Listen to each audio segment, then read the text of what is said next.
ने दिल्ली हाईकोर्ट में सरकार को दी धमकी, कहा कि अगर ज्यादा प्रेशर बनाया तो हम भारत छोड़ देंगे, यानी व्हाट्सएप को पूरी तरह से बंद कर देंगे। असल में इसके पीछे का कारण है भारत में आया साल 2021 में नया आईटी नियम।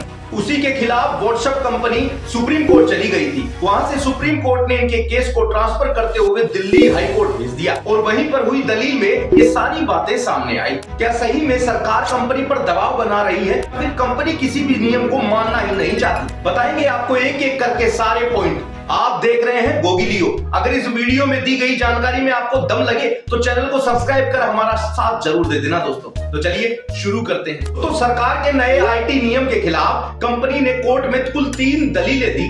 उसमें कहा कि नए आईटी नियम के अनुसार एंड टू एंड एन्क्रिप्शन को तोड़ना यूजर्स की गोपनीयता को कमजोर करना है। कंपनी ने यह भी कहा कि पूरी दुनिया में कहीं भी ऐसा कोई नियम ही नहीं है। ऐसे नियम से यूजर्स को खतरा होता है और वैसे भी हमसे बिना पूछे ही ये हम पर थोपा जा रहा है। कंपनी ने कहा कि हमारा काम तो एक यूजर से दूसरे यूजर तक मैसेज पहुंचाना है। लेकिन सरकार के नए आईटी नियम के हिसाब से व्हाट्सएप कंपनी को करोड़ों मैसेज सालों तक स्टोर कर रखना होगा। दोस्तों अब आपको ये बताते हैं कि असल में ये एंड टू एंड एन्क्रिप्शन होता क्या है। तो जैसे ही आप व्हाट्सएप मैसेज से किसी को मैसेज भेजते हैं तो वो मैसेज व्हाट्सएप के द्वारा उसे एन्क्रिप्शन डाटा में बदलकर दूसरे यूजर तक पहुंचाता है और दूसरे यूजर तक पहुंचने पर ये वही मैसेज में बदल जाता है जो कि आपने भेजा है।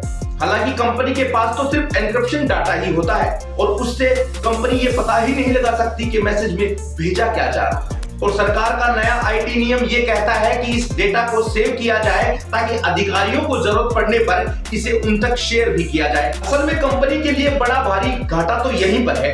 दोस्तों किसी भी कंपनी को डेटा सेव रखने के लिए एक बड़ा सर्वर रूम चाहिए। उस सर्वर रूम के लिए ज्यादा इलेक्ट्रिसिटी चाहिए, ज्यादा एम्प्लॉइज चाहिए और 24 घंटे इंटरनेट की फैसिलिटी चाहिए। इन सब में कंपनी को भारी खर्चा उठाना पड़ता है। सरकार के वकील ने कहा कि नए आईटी नियम के हिसाब से आपको सिर्फ हमें मैसेज का सोर्स बताना है, न कि मैसेज के बारे में। वकील ने बताया कि अगर किसी शहर में कोई दंगा हो जाए या कोई व्यक्ति सामाजिक सौहार्द बिगाड़ने के लिए कोई ऐसा मैसेज भेजने की कोशिश करे तो अधिकारियों को कम से कम ये तो पता लगे कि ये मैसेज भेजा किसने है। समय पर अगर ये पता नहीं लगाया गया तो ये मैसेज दूसरे सोशल मीडिया प्लेटफॉर्म पर जा सकता है, जिससे बड़ी आपदा आ सकती है। वकील ने कहा कि अब देश डिजिटल हो रहा है, इसलिए भारतीय नागरिकों की सुरक्षा तो डिजिटली भी होनी ही चाहिए। इसके अलावा सरकार के वकील ने आरोप लगाते हुए ये दलील भी दी कि कंपनी भारतीय यूजर्स को किसी भी तरह के विवाद का निपटारा करने का अधिकार उसके देश में देती ही नहीं है।